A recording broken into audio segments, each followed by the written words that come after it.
Welcome back. Well, today I'm going to be answering your questions. Some of you have sent me some video requests, and since I'm still unboxing, actually I only have one more box to unpack, I thought today would be a good day to answer these questions that I received. One student sent me a question about intonation, and they sent me a link to this video. And the question was, can you tell me why the intonation of this Greg is different? So we're going to listen to the audio, and there are two sentences, and both sentences use the word Greg or the name Greg. And I want you to listen to the audios. Here's the first one. Suddenly, Greg sees the man looking at him. And he sees his picture on the front of the man's newspaper. Okay. Now, here's the next one that uses Greg.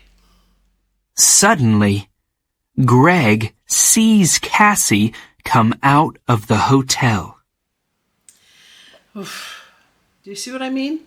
There isn't a change. It sounds the same. Greg. So I can't answer your question because I don't hear a difference. It's too slight. But there are two reasons why I don't like this type of recording. One is that native speakers don't talk this slow. If you think about it, we do not talk to you like this. I mean, it's not natural. We don't enunciate words like this. Only if we're expressing anger or happiness or maybe some emotion, we might speak a little slower. Or if if someone can't hear you, you might speak louder and slower. So listening to this kind of recording is not something that I recommend. It's difficult to convey a meaning or an emotion at this speed. And the other reason why I don't like this recording is that even though you can hear the words clearly, that's true, they aren't being connected. The words aren't being connected properly. And if you think about it, when you were a child, your parents or your grandparents or your guardian, they did not speak to you slowly, and they did not enunciate everything. They talked to you maybe a little bit slower, but they did not talk to you like this, right? And I understand that basic students say, well, I can hear the words. Yes, you can, but you're not listening to a natural speed, a natural way of speaking. You're not learning how to connect words. You're not learning the right intonation. The intonation in this video is bad. There's no connecting of the words. So my recommendation is don't listen to this audio, okay? But thank you for your question. I'm sorry I just can't answer it because, well, like I said, there's no change in the intonation. Greg. But thanks for asking. Wait. Before I go into the next question, let me give you an example of how I would read the sentences. Suddenly, Greg sees the man looking at him, and he sees his picture on the front of the man's newspaper. Suddenly, Greg sees the man looking at him, and he sees his picture on the front of the man's newspaper. I pause after the word suddenly, because there's a comma there in the sentence. Suddenly, little pause. Suddenly, Greg sees the man looking at him, bum, bum, bum, bum. Hear that connection? Then there's a period, so I'm going to pause again. And he sees his picture, words go together, on the front of the man's newspaper. And when you end a sentence, your intonation usually drops. I've connected the words, and I've done a video on rules on how to connect words, and you can watch it there. I'll also post the link in the description box below for you, okay? Now, I also don't like the repetitive use of the word sees. Do you see that? It's listed here twice. Most native speakers would say, suddenly, Greg sees the man looking at him and then notices his picture on the front of the newspaper he's holding. See, we can use the word sees and then we can use the word notices. And that stops that repetition. And you have to be careful of that when you're writing as well. Use your vocabulary. You might say, well, whose picture is it, Greg's or the man's, right? Well, the sentences before this would let you know that it's talking about Greg's picture. So context is everything. If you're really trying to improve your pronunciation, this isn't it. Don't watch things that use a very slow pronunciation because, like I've said, there's no connecting of the words and there's improper intonation. It's very important for you to find teachers or find things that use a natural speaking voice and a natural intonation. Teachers can talk slow and still use proper intonation, but to talk like this, that's bad. From time to time, you send me requests on words that are difficult for you to say. So let's look at some difficult words and practice pronunciation. Succeed. Succeed. Succeed. Succeed. There are no disadvantages of being friendly and outgoing in order to succeed in business. Succeed. Succeed in business. There are no disadvantages of being friendly and outgoing in order to succeed in business. Behave. Behave. I think television strongly influences the way people behave. I think television strongly influences the way people behave. Behave. Children, children. Children.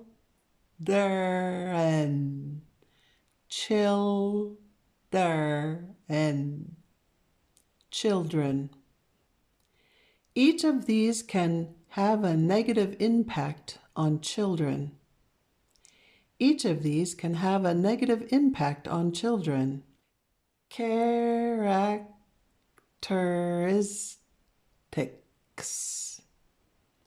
Characteristics.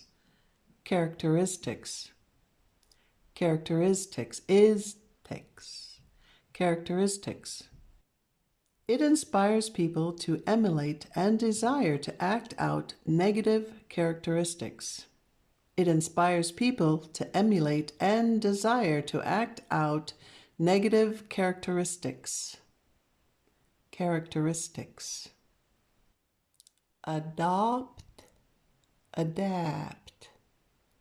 Adopt, adopt, adapt. Valuable experience. Valuable experience. Valuable experience. It is a valuable experience for students to have jobs. It is a valuable experience for students to have jobs. I received an email asking about EU words and UE words and the pronunciation. So let's look at EU. EU words like eulogy. Now, eulogy is a tribute that someone gives to someone that has passed away or died. Passed away is a nicer way to say that instead of he died. He passed away. She died. She passed away. So a eulogy is a speech that, well, it's a tribute to that person. And it's pronounced eulogy, like the letter U, eulogy. Euphemism is a fun word. Also makes that U sound, euphemism. That PH is an F sound, euphemism. And it's a fun word. It's something that's a mild, indirect, vague term that is for something that's might be harsh or offensive. Here are some examples. Passed away is also a euphemism for died. And for animals or pets, you'd say put down instead of euthanized. We had to put down our little dog. Do you see the EU at the beginning of the word euthanized? Did you hear you? Another one is let go instead of fired from a job. I was let go. And to end on a happier note, a bun in the oven instead of pregnant. She has a bun in the oven. So when you have EU at the beginning of the word, it makes a U sound, like the letter U. But you have to be careful if there's an R in the word, like in the word Eureka. The bossy R. Do you remember that video, bossy R? Well, if not, I'll put it in the description box below. But bossy R changes that U to Eureka, Eureka.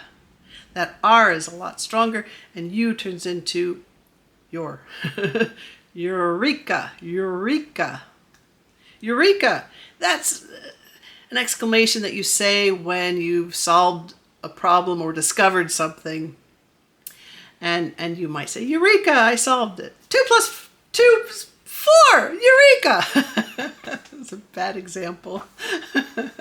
But the next time you solve a problem or you discover something, you can say, Eureka! If we look at words that have UE at the end, also makes the U sound, like in argue, right? It's you, argue. And argue is a fight with someone. You're yelling at them, and you don't argue. With UE, you have to look for letter groupings. You find UE in lots of other words, but you have to look for letter groupings, and UE is not a specific group in itself. It's combined with other letters to make other combinations. So UE is a little difficult, but I assume that your question was that same U sound, because there are other words with UE that don't make a U sound. So I hope that I've answered your question.